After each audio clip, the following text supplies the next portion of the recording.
Welcome, my friends, to the Self-Doubt Solution Podcast. This is your host, Mari Lanzarote, the Freedom Architect. And today I have the pleasure of welcoming my friend, Luke Iorio. He is the producer and host of the much talked about On This Walk podcast, where I have recently been a guest. He's also a sought-after personal coach, and he's worked with clients on inner balance, fulfillment, peace, and spiritual direction. So really the most important things in life. Previously, Luke was the president and CEO of the Institute for Professional Excellence in Coaching, one of the most renowned coaching certification institutes in the world. And he helped it grow from 5 locations to over 22, spanning with graduates in 45 countries, which is absolutely amazing. And he became a CEO at just 32 years old, which I definitely want to talk about. And today he still sits on the board of directors for the Institute of Professional Excellence and Coaching. And more importantly, today he's blessing us with his time and wisdom. Luke, welcome to the show. Mario, thank you so much for having me here. Been looking forward to this. Absolutely, absolutely. Luke, I wanna ask you the question just for to give our audience an idea. What is it that you do specifically, and how can somebody that is now listening to this conversation potentially benefit from working with you? Mm. Honestly, I think you said most of it in the intro. At this point, I maintain a private coaching practice. Most of that is focused on helping individuals get back to a place of deep alignment and balance and joy within their lives. Most of that tends to take on a bit of a spiritual direction in the way that we help individuals to connect to that. So very often, it's individuals. They could be professionals, they could be leaders, they could be executives, they could be from any walk of life, honestly, and they're at a place where they're beginning to recognize there's this stuckness, there's this aliveness that's missing from them that used to be fully there that they could tap into, but they recognize that's just no longer where they are, and they're having challenges with reconnecting to that. That's usually when they find me. And I think that is something that a lot of people are dealing with in the time and age that we find ourselves in today. And for our dear listeners, my invitation is make sure you stay and listen until the very end because Luke has got a beautiful giveaway for you, which I will only share with you at the end of this conversation. Now, Luke, I'm really curious. 32 years old and you become the CEO of an institution of excellence in the professional space for coaching that spans over multiple countries all over the world. Coaching in itself is quite the challenging vocation that people can go into. But being the CEO of an organization at only 32 years old, what was that like? Best way to describe it is I had started with the organization. I had connected to be about 26, and the school was about close to about 18 years ago. And so coaching was not what coaching is today. It was a much younger kind of profession. It was just kind of really deepening its roots in terms of what it could offer out to the world. It was in a few different circles, and so I got this. I was able to be on this unbelievable journey of maturing of both the coaching industry and coaching profession. And so as I was there helping the organization originally in sales and marketing and then in operations, ultimately I had the good fortune of being able to be the first CEO after our founder. And I was just 32 at the time. Yeah, it was a pretty amazing time. I think the best way for me to describe it though was when I ended up working initially to support Bruce, to support iPEC. I had come home. I had in about a 2 years, about 3 year span, uh, quit my job, moved into then work with my father's boutique agency in business brokerage, mergers and acquisitions. Quit that, used that to start a marketing consulting agency that was of my own that actually led me to the connection at iPEC. And I'm finally now kind of making ends meet. We're living off of my wife's teacher's salary. And I come home one last time and say, well, Bruce made me this offer to come and join him full time, but I've got to close my consulting practice to do it. And now, so this is what the third, fourth conversation like this that I've had with my wife in a short period of time. And she just looked at me. She goes, "This one feels right. Like this feels like what you should be doing." And then she joked, "Please stay with this one longer." So I was there for it worked because I was there for 17 years. And so there was just something. I don't know. It feels like there was something in my bones to be able to support and work with people the way the coaches do, And specific to the institute that I had the honor of being a part of for so long, it was a very consciousness based approach, meaning that it was not just simply about getting people from point A to point B. It was not simply about changing, and creating action plans to help them move forward and create that focus. It was really truly about some deep inner change work that once they would undertake, it would have a ripple effect across many areas, multiple areas of their life, not just the one that they have to be focused on at a given time. And so there was something about that that just really deeply spoke to me, and the ability to be able to support so many coming into the profession so that we could have a ripple effect, really truly a waterfall effect in the way that the work we were doing could get out in the world. It was an honor, and it was just an amazing ride. I don't know how else to describe it. That's amazing. And in that, you said something that I want to zoom in on a little bit. You said that, it wasn't just about getting people from A to B. It was so much more than that. And I'm curious.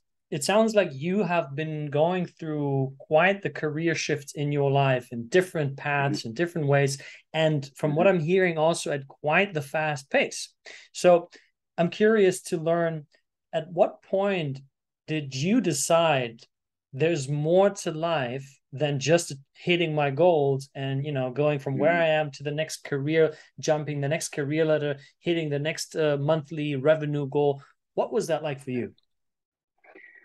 I think probably the best way to think about this is, as anybody knows, when we go on our journey of life and career and professional relationships, it's not a straight line by any measure. And it's not even just a jagged line. It's a wheel. It's a cycle that we go through. And so to answer the question that you just asked, I went through it many times. And with each time, it felt like I was deepening down the spiral into myself, into a closer relationship with my true nature.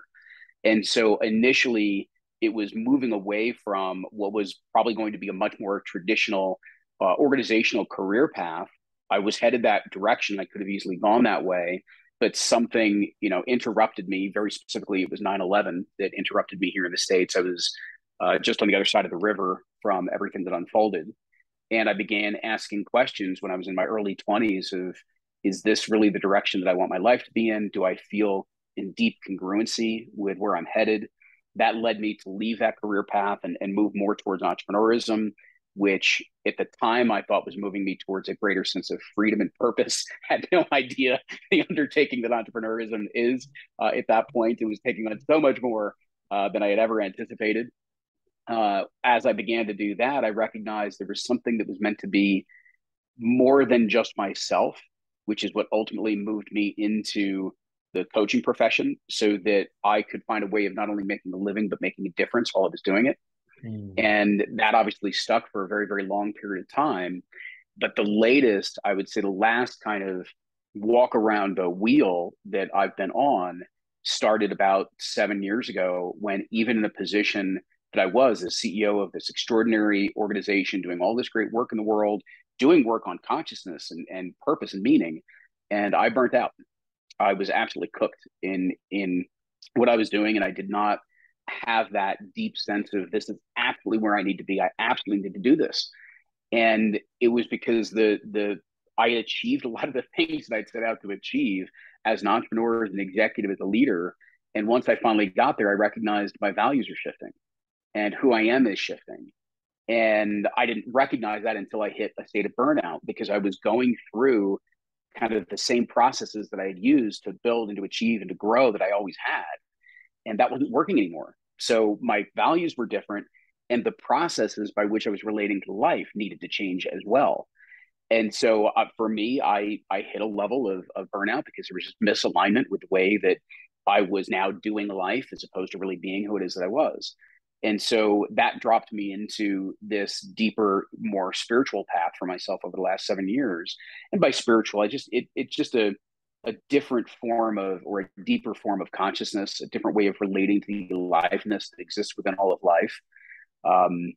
It doesn't mean a specific religious context. And it allowed me to drop in more deeply in a lot and find ways of even letting more and more of who I was fall away. And as I let that fund more and more of who I really am, resonance, that harmony, that vibration. It's an energy that exists inside of every single one of us. And that all of a sudden connected me to where I am today, which is just a very, very different way of relating to the world and using that essence in all the ways that I support people, whether that's through coaching or podcasting or some retreats or anything along those lines. It just comes from a very different place now. I love that. And there's a few things in there that I want to take a look at. And, I'm really captivated by how you refer to burnout. If I understood you correctly, you said that, Mm-hmm. you realized that in your previous way of operating, well, in alignment with the values that you used to have, it produced a Mm-hmm. lot of the outcomes that, you appreciated, the monetary, the Yep. status that came with that. And then you noticed there was a shift in values internally, but your way of operating was still that of your old value system. And to Yep. me, I always like to picture things, and it's like you keep doing the same things over and over again, and they work, but at some point something starts to change and you still try to do it, and it's like banging your head against the wall, and you're like looking, and it's like, why is this not working anymore? Why is this not working anymore? And that's because there has been a shift, and you almost denied yourself to go with the shift, and that caused so much inner friction, so much energy waste, that you ended up burning out. Did I understand that correctly? Yes. Yeah. Yeah. That's a wonderful way of describing that. And I like that depiction of inner friction, because I think the way of relating to this is that when you go through that type of shift, there is a part of you, because it's connected to what has been that identity and that way of relating to and working and living and being in the world. There's an old part of you that doesn't want to die. It doesn't want to give that up. It still wants to hold on. And so it's almost as if you've got this part of you that's holding on to this old set of circumstances, and it doesn't want to let go. But then there's another part of it, which I learned in that process. And this was probably almost 2 years before all of a sudden I saw this just front and center, where it was so obvious to me. It was not only holding on to the past, it was holding on to the future that was connected to that past self. So now the future Ah, that I used to see was no longer true. So now I've lost the certainty of who I was and the way of doing things. I've also lost the perceived certainty of where I'm headed. So now everything feels like it's uncertain. So you've got this part of you that is holding on while this other part of you is letting go. And you can feel that friction that's taking place. You can feel the way that those things just are not operating in harmony anymore. And you also feel this separation taking place in you. So that separation, you begin to feel that separation within yourself. You feel that divide taking place of moving, letting certain things fall away, and the other parts of you are holding on. And as that begins to kind of tear at you, you feel not only that friction, but what I ultimately had to realize was that I was creating that separation. It was actually meant to be. It's like the changing of the seasons. There was part of me that was supposed to be released. It was supposed to be let go. That was supposed to die at that time. But I wasn't allowing it to die. I was trying to drag it forward. So it's, almost, have your cake and eat it too. No, no, no. I still want that, but I want this new path too. And I mm. had to be able to relinquish that and recognize that, there are, I forget who said it. Um, it was one of the Buddhist teachers who had said, "Life is many deaths." Might have been the Dalai Lama. Life is many deaths, and it was meant to depict that we're supposed to go through this cycle. We talked about the cycle before. There are times where things need to end. They need to close out. We need to come back to that still point again for the next thing to gestate and ultimately be born and reemerge. And so when we don't allow that natural cycle to take place, that friction, that separation, that disconnect, it just reaches a whole different level. And for me, that resulted in burnout. Mm. I think this is so much more powerful way of looking at burnout, because I find the whole narrative around burnout is often connected to, oh, you're just overworked. You're just Right. working too much. And I've been Right. reflecting on that actually this weekend as I was in nature by myself with my fiance, and I was like, and I reflected on this conversation. It's like, how do I feel? Because I work a lot. And I was like, do I Yeah. feel burned out? Do I feel like a level of like exhaustion? It's like, do I feel that? And I really asked myself honestly. And the answer was, no, I don't feel that. And Mhm. and I said, do I have moments like that? I said, yes, I do have moments. And then what do I do? I said, then I go into being, then I go into Mhm. allowing. Then sometimes what happens is tears come up and I don't suppress them. And I used to suppress them. Yeah. Sometimes comes up something that I really want to express this. I want to say this. And it used to be like, oh, but you can't say that. That's negative. You want to be positive. No, no, no, no, no. Sometimes I'm just going to give myself like 5 minutes of pure rage and anger. And I'm just going to say Yeah. all the things. And after that, I'm not going to judge myself for that. I'm not going to feel bad about myself. I'm not going to, none of that. Just like, great, amazing. You've just been heard and listened to. Wonderful. And that was beautiful. And so I like how you bringing together this, like how some things are no longer in alignment, how you used to look at the future and you said, well, here's my life path. I'm going to get married to this person. I'm going to have this business, and then I'm going to buy this house, and I'm going to move to this country. And all of a sudden you're realizing everything that I've been projecting is coming from the space of it wasn't in alignment in the first place. So naturally, now your future is also no longer in alignment like the way that your past is no longer is. So what I want to bring some awareness to is this whole notion of alignment, and how I find that there is the hustle culture of achieving things, of like going hard, of grinding. And then there is living in alignment. And I'm curious, how has your experience been as you shifted away from the hustle grind culture towards living in alignment? Because I see a lot of people that are like mentally, they're like, oh, that sounds really good. But they're like, no, no, no, no, Yeah. I'm not going to do this. It's not going to work out. I'm going to be poor, unhealthy, living on the streets, and Mhm. alone. Yeah. I think you were getting into some of it. Number one is that you recognize that when you get those moments of agitation, you're more likely in this place of constant doing, doing, doing, and that place of being is left to the side. There's also the things that stymie that, which is, as you described, when you don't let through the emotion, when you don't let through the tears and the frustration and the aggravation, you keep things very, very stuck inside of yourself. And we've been trained to do that. We've been conditioned to do that because that's Mm. part of that grind type of culture. Is we're expected to just put the blinders on, put your nose to the grindstone. That's a phrase that I used to use constantly in the way that I would work. And you put your head down and you just go. You miss so much of what it is that's going on. That's the path to success. That's the path to important. Of course they are, but it's this way of grinding. I mean, even just that word, right, depicts this way that we're just like using all of this energy to grind it out, to be really gritty in the way that we do things. And it has a very significant toll on our physical health. It's got a toll on our stress and our nervous system. It's got a toll on our mental health and even our emotional and even spiritual health when we work like that, because fulfillment comes from a very, very different place. So let me start with fulfillment before I talk about alignment. Fulfillment is more of this energetic connection to something within you that feels like it's in alignment with what's inside of you, is showing up outside of you. And so that fulfillment is this deep energetic connection point to who you are and what feels like these natural gifts, this natural energy, this essence that you have. That when you're in that zone, when you're in that place, when you're being from that place of true nature, it's effortless. You could do it for hours and hours and hours every single day. And it takes no energy whatsoever. It's like, cool, what's next? Let's go. Right.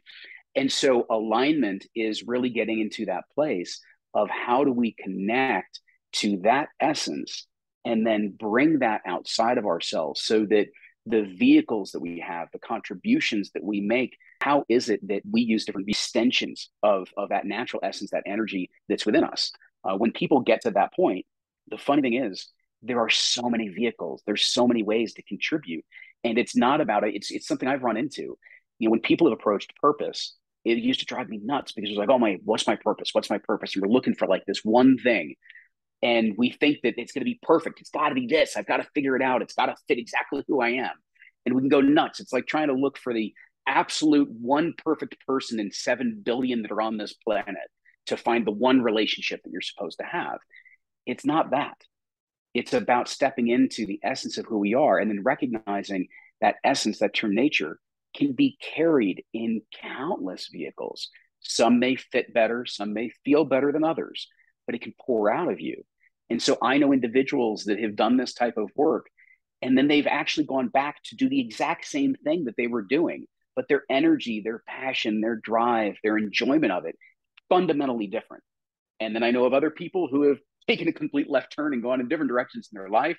And I know once we really connect to that essence to you, you can just choose the ones that make the most sense either for how you feel or for what you may need in your life at this time.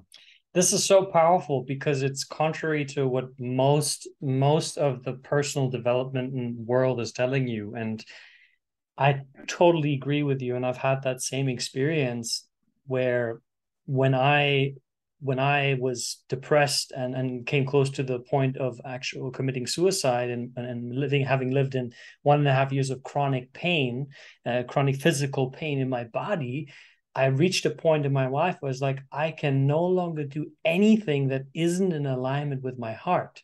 And I became so sensitive to that. And I realized that the moment I take myself out of that, my body tells me exactly. It's like pain comes back in. Yeah. I can feel it. So I'm like, I don't want that. I do not want that. And I made an agreement with myself. I'm like, I will always honor fulfillment and what my heart wants over any material sort of gain, even over the relationships in my life. And some people will really criticize me for that. I prioritize this over every person in my life, every single one of them. And that goes with my family, my wife. I love them. I love them. And I can never not honor this.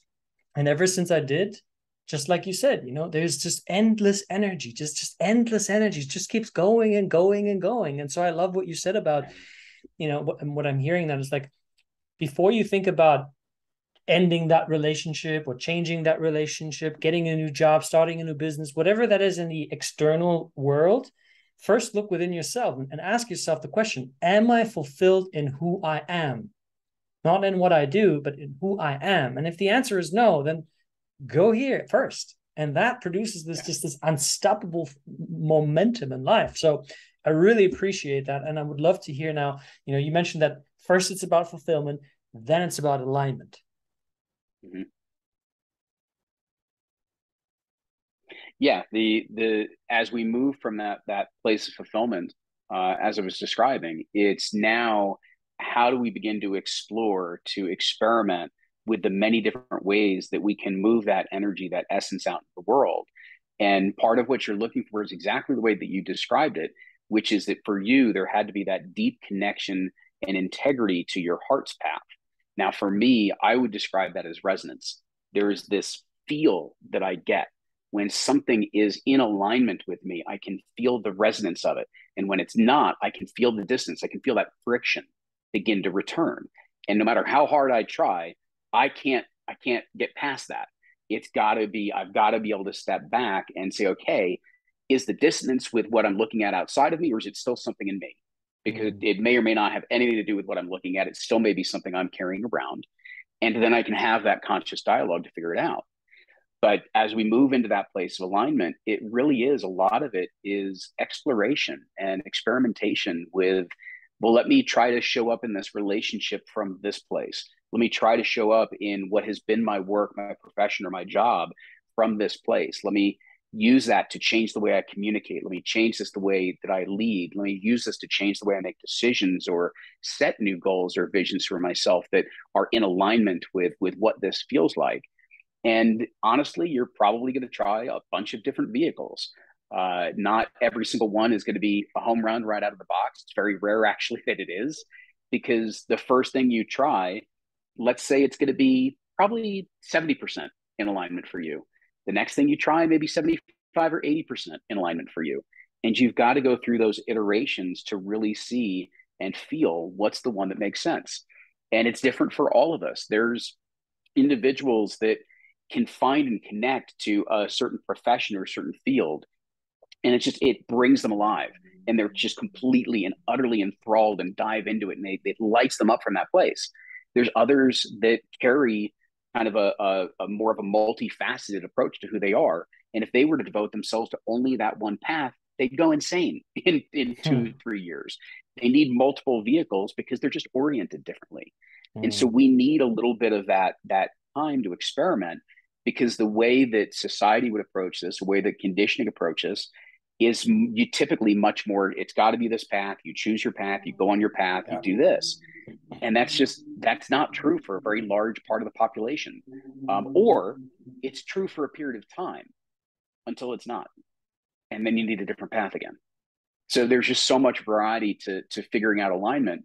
I guess maybe the last piece that I'll say, just to clarify, alignment is, it's not a 1 or 2 time thing. You're going to be working on alignment the rest of your life, because you're going to be working on evolving and connecting with who you are even more deeply the rest of your life. And the deeper each layer goes, the more that you need to make adjustments. It's something only because of conversations you and I have had as well offline, I think even on my show. It's going to bring this in for a quick moment, that there was a big misunderstanding around the word sin, and bringing us up for a very, very intentional purpose. So sin, which was usually attached to how we've gone wrong, and there's guilt associated with it and things like that. So sin was this misconception around something that was very bad, that we needed to be guilty for it. And really, it was never more than just an archery term that meant to miss the mark. And so I bring that up because alignment is very much like that. There are, as we explore, as we experiment, as we live, we're going to find moments where we just simply miss the mark. We're out of alignment again. We do not need to be guilty for it. We don't need to be shamed for it. We don't need to be blamed for it. We simply need to recognize, okay, I missed the mark. How am I going to get back to center and come back to this place where I can walk the journey the way that I am meant to again? And so it's this constant evolution that we're going to go on, both because we're getting deeper into ourselves. We're constantly evolving, which means what feels aligned is going to shift anyway. And as we're even on that journey, that's part of life. We're going to go a little too far left. We're going to go a little too far right. We're going to go a little too far down, a little too far up. And we just constantly use that as a place to gather more data, to gather more information, to say, okay, I got to come back to center. I want to come back to that place of alignment. Is it something outside of me? Is it something inside of me? Where does the work lie? It's probably a combination of both. And we use that to get back on mark. Wow. I love that.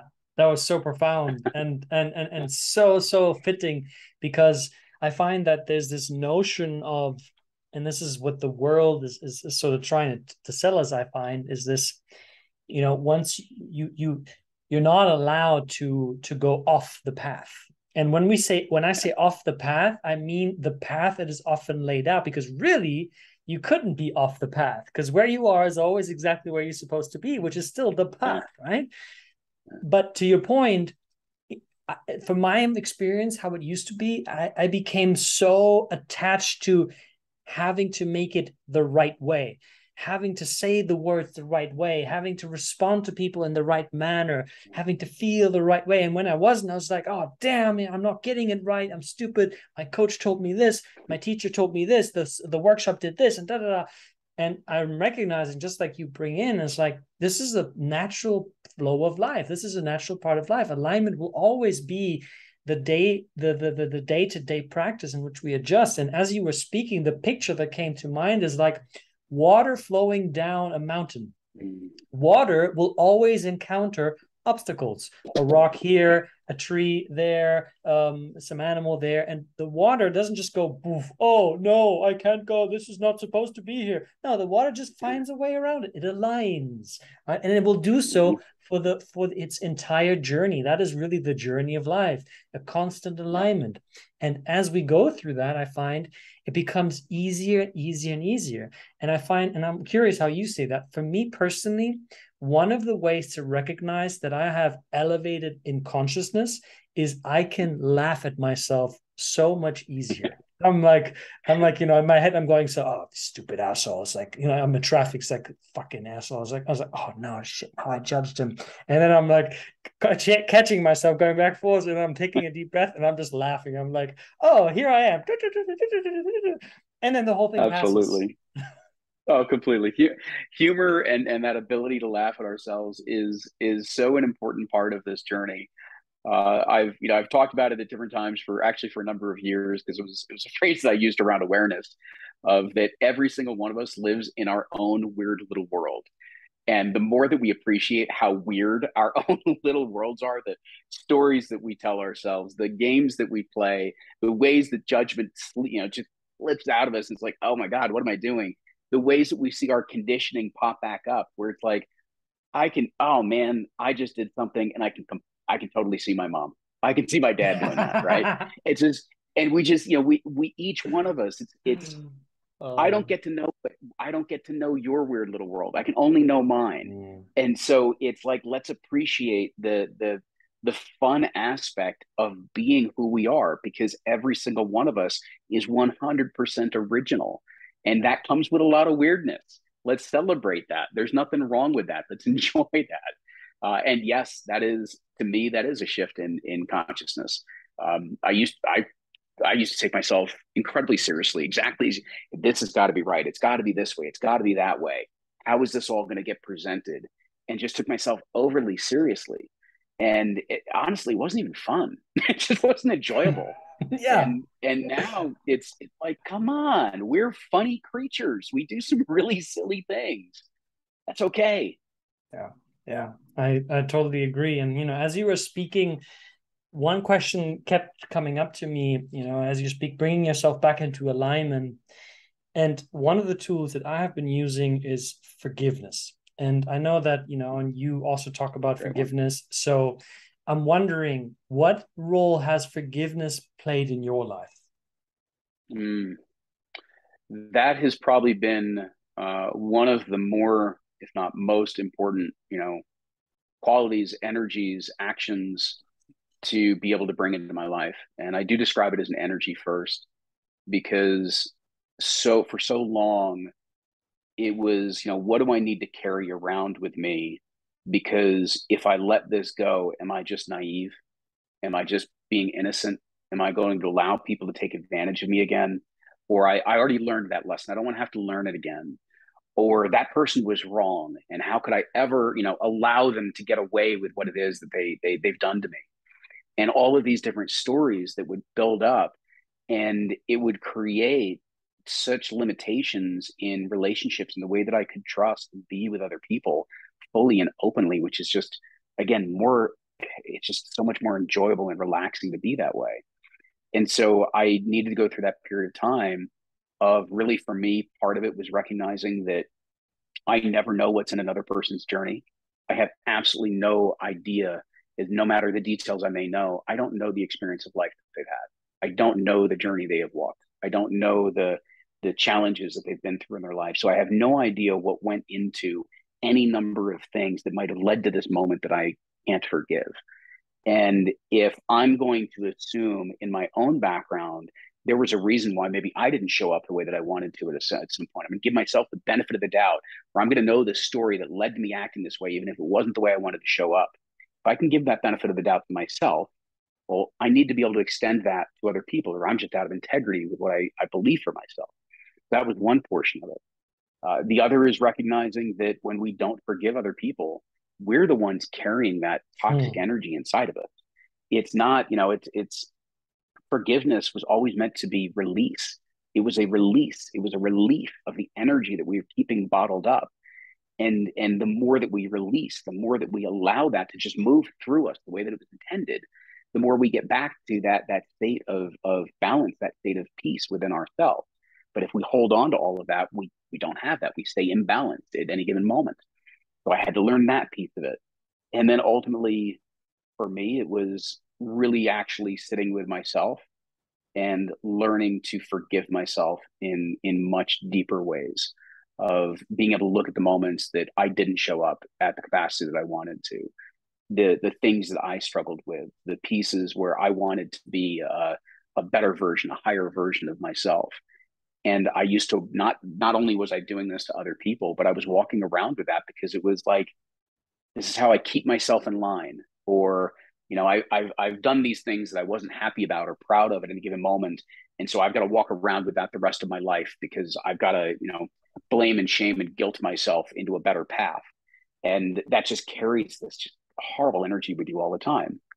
So I needed to go through that phase of really forgiving myself and recognizing there was so much that may have come through at any given time that I didn't have the consciousness to recognize that it could have been different.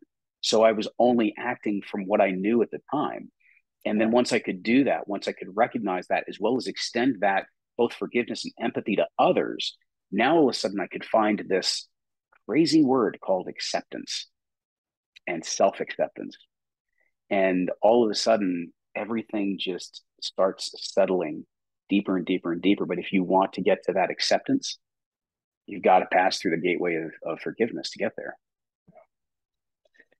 That was so beautiful. And you shine light on something that we call guilt and shame. And I find the reason that so many people have such a hard time forgiving themselves and forgiving other people is because they think, what you said earlier, it'll let them off the hook, or Yeah. it will prevent them from learning the lesson, or it will help them actually do the same thing again, hurt us again, or it will make us hurt ourselves again. And I'm a very analytical person, and I love looking at patterns, and I love looking at why do we do things and how does that benefit us, and because I don't believe in this idea that I can't.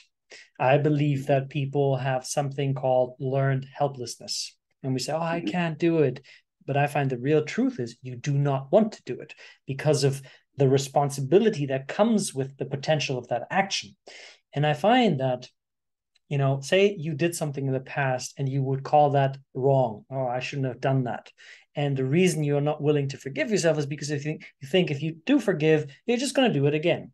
Now, when we look at what is it that actually keeps patterns in place, behaviors in place, we find it's guilt, because the guilt is part of the identity that is part of this behavior. I'm not good enough, therefore I'm going to punch this person in the face. I'm not good enough, therefore I'm going to steal from this person, or I'm going to cheat on my partner because it's part of my identity. So it becomes a part of that behavior. Now, when we forgive, the identity shifts. We move towards a more innocent self-identity, where all of a sudden this kind of behavior that was once part of an old identity just no longer fits. So I find forgiveness is an incredibly performance and life quality enhancing tool. And I'm curious, how do you look at that? I love the way that you just described that, because there is so much of us that will tend to hold on to something and not forgive because it is part of our identity. At times, think of arguments that you've gotten into where you have felt right, the other person is wrong. And so now not forgiving them or not letting them off the hook in that moment is something that builds you up, because like, I feel right about this. I was in the right. I was justified. And so it gives you this sense of self-righteousness that builds us up. And that, exactly as you said, that loves attaching to our identity. And if we do that in a number of different ways, it just becomes more and more of who it is that we are and how we see ourselves. And so to unwind that can be scary, because it can be like letting part of ourselves and how we know ourselves go, and letting that release. The other part of it, which I love in the way that you framed it, is it also highlights that to get into self forgiveness and acceptance, it also requires an extraordinary level of self honesty for us to be able to recognize that some of the answers or beliefs that we have are pretty dishonest. Meaning, we know that it's not the case. We know that something doesn't feel right. We know that I'm saying this, but our unconscious underneath it knows I'm doing that because that allows me to play with the I'm not good enough energy, or it allows me to play with the I'm right energy. And so we've got to end up ultimately getting very honest with what's the real purpose, the real energy, the real need, the real intention behind any of my actions.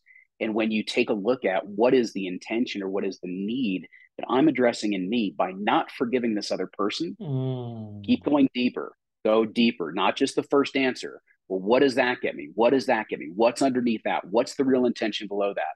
And as you keep going down, you'll find, I think, what you're describing, which is where those shadow elements or those inner critic elements lie within us. And that's what, those are the identity pieces we're holding on, because it lets us either play small or just not make changes or not admit we're wrong. It's a whole other thing.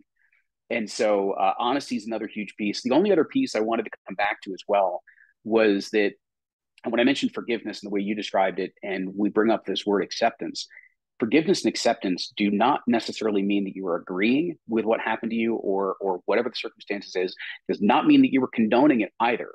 In this instance, if I just go off of acceptance, it's simply saying, this is what it is. This Yes. did happen. It is a statement of fact as clearly as you can make it, as opposed to attaching all the meaning that we attach to it, which is where all the stories and narratives then are birthed from. And so if we can simply say, this is what it is, very matter of factly, as best we're able to, now we're at a place to say, well, if that is what it is, where do I go from here? As opposed to, I can't accept that because that would be agreement. And here's my story that's attached to it. And now that window of opportunity for all these different places you can go immediately snaps shut, because you must walk forward with that narrative, because we weren't willing to simply accept what was in front of you. So there's so much that forgiveness and acceptance opens us up back to. And just as you said before, just because you've forgiven something doesn't mean you'll forget. It is now part of who you are, and your relationship to that can take the deeper meaning without carrying the energy with you. Yeah, this is such an important point you just made, especially the one about acceptance. And I always relate to, when you accept something, it's the first time that you're actually living in reality. Because non-acceptance is like saying, here's a wall, and the wall isn't supposed to be there. I don't agree with the fact that the wall is there. And you spend your whole life talking about the fact that the wall is there and that it shouldn't be there. And you're like, that's insane. Like, the wall is going to be there, whether you like it or not, whether you agree with it or not. Acceptance just means I accept that there's a wall, and all of a sudden you have a greater access to peace. Now you are no longer wasting energy. And forgiveness, real life example. I once had a best friend that we lived together. We shared an apartment together many years ago, and the relationship ended in a very toxic twist. And he did lots of things that some people would qualify as like Hollywood toxic level, like really bad stuff. Like, And to use the word bad, to just let's just paint the picture. And for the longest time, I carried this grudge with me, and I was like, man, I hope like some car is going to run you over. Like, I was just like so angry. And he had even tried to reach out to me and say, hey, I'm so sorry for, it wasn't myself. And I'm just blocking. It's like, no, no, no, no. And the moment I learned about the power of acceptance and forgiveness, and I actually called him and I said, I forgive you. And I also want to take responsibility for what I brought into this relationship, because my actions in ways that are not necessarily known to me evoked some of the things that you did. So I also took responsibility. And as I said, I forgive you for all of that. And I forgive myself.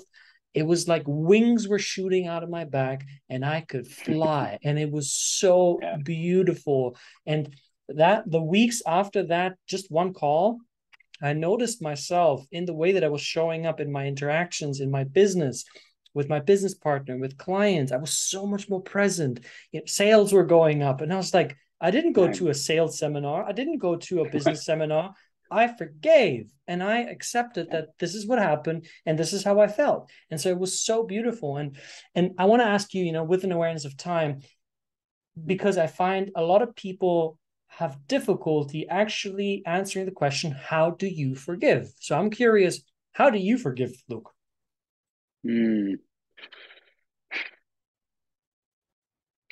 For me, it's a variety of things. I've got to think this through as a process, because it is not as much a process for me anymore. But as I was learning to really truly take forgiveness to heart, A few things I'll draw on some things I mentioned before. Mm. First was a sense of humility. I think that was probably one of the first things for me to be humble enough to know that I do not know what this other person's journey has been. I do not know if maybe there's a greater reason for this friction that may have Mm. occurred. Yeah. I don't yet know in me how I may have needed this, let alone contributed to this. And so I need to take a look at that piece. So that humility also then moves into a place of personal responsibility, because at least shy of certain very extreme circumstances, more often than not in the everyday world, it is not, one person or the other 100% one way, 0% the other. It's usually some combination thereof. And so I do look at the personal responsibility standpoint as well.